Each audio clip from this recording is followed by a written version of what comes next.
ചെങ്ങായിക്ക് എവിടുന്നൊക്കെയാണ് പരാതികൾ വരുന്നത്? ഈ ഇത്രയും ഉത്തരവാദിത്വം നിറഞ്ഞ പൊതുപ്രവർത്തനം നടത്തുന്നതിൽ ഇതിനൊക്കെ എവിടുന്ന് സമയം എന്നുള്ളൊരു പ്രശ്നമുണ്ടല്ലോ. ഇന്നത്തെ ഒരു രാഷ്ട്രീയം ഈ റോട്ടിലിറങ്ങി പണിയെടുക്കുക എന്നതിൽ നിന്ന് മാറി റിയൽ പോളിറ്റിക്സായി മാറിക്കൊണ്ടിരിക്കുന്ന ന്യൂസ് റൂമുകൾ, ടെലിവിഷൻ സ്ക്രീനുകളിൽ വന്നിട്ടുള്ള അതിലെ പെർഫോമൻസൊക്കെ ആയി മാറിയ സാഹചര്യത്തിൽ അതിന് പറ്റിയൊരു ഫിഗറായിരുന്നു രാഹുൽ മാങ്കൂട്ടത്തിൽ. പുള്ളിയുടെ ഇൻവെസ്റ്റ്മെൻറ്റ് തീർച്ചയായുണ്ട്. ഷാഫി എവിടുന്നോ പൊക്കിക്കൊണ്ടുവന്നു എന്ന് പറയുന്നത് പൂർണ്ണമായി ശരിയല്ല. പക്ഷേ ഷാഫിയുടെ പിന്തുണ ഉണ്ടായിരുന്നു. അപ്പോൾ ഷാഫി ഒരുപാട് ചോദ്യങ്ങൾ അഭിമുഖീകരിക്കേണ്ടി വരും എന്ന് മാത്രമല്ല, നോക്കൂ, ഒന്നാമത് ഈ ചെങ്ങായിക്ക് എവിടുന്നൊക്കെയാണ് പരാതികൾ വരുന്നത്? ഈ ഇത്രയും ഉത്തരവാദിത്വം നിറഞ്ഞ പൊതുപ്രവർത്തനം നടത്തുന്നതിൽ ഇതിനൊക്കെ എവിടുന്ന് സമയം എന്നുള്ളൊരു പ്രശ്നമുണ്ടല്ലോ.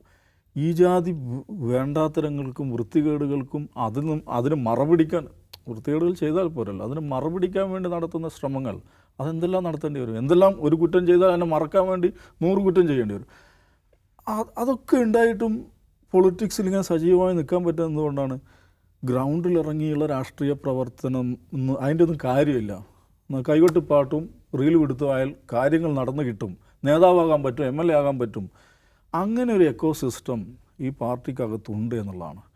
അങ്ങനെ രാഷ്ട്രീയത്തെ കൊണ്ടുപോകുന്ന ആളുകൾക്കുള്ള അവരുകൂടെ ഓർത്തു വെക്കേണ്ട ഒരു ദിവസമാണ്. ഈ മനുഷ്യൻ MLA ആയി സത്യപ്രതിജ്ഞ ചെയ്യുന്നതിൻ്റെ വാർഷികമാണെന്ന്. ആ ദിവസമാണ് നാണം കെട്ട് നിൽക്കുന്നത് കേരളീയ സമൂഹത്തിന് മുമ്പിൽ, മൊത്തം മലയാളികൾക്ക് മുമ്പിൽ. പൊതുപ്രവർത്തനത്തെ തന്നെ അപഹസിക്കുന്ന തരത്തിൽ നാണം കെട്ട് നിൽക്കുകയാണ്. അപ്പോൾ അതുകൊണ്ട് ഈ തെരഞ്ഞെടുപ്പിൻ്റെ സന്ദർഭത്തിൽ ആ ഒരു ഇലക്ട്രൽ പൊളിറ്റിക്സിൻ്റെ ഇതിനകത്ത് നോക്കുകയാണ് കോൺഗ്രസിനെ സംബന്ധിച്ചിടത്തോളം നിശ്ചയമായിട്ടും അഭിമാനത്തോടു കൂടി പറഞ്ഞു നിൽക്കുന്ന സന്ദർഭമാണ്. അതേസമയം ആഭ്യന്തരമായിട്ടുള്ള ഒട്ടനവധി ചോദ്യങ്ങൾ, വിമർശനങ്ങൾ അഭിമുഖീകരിക്കേണ്ടി വരും.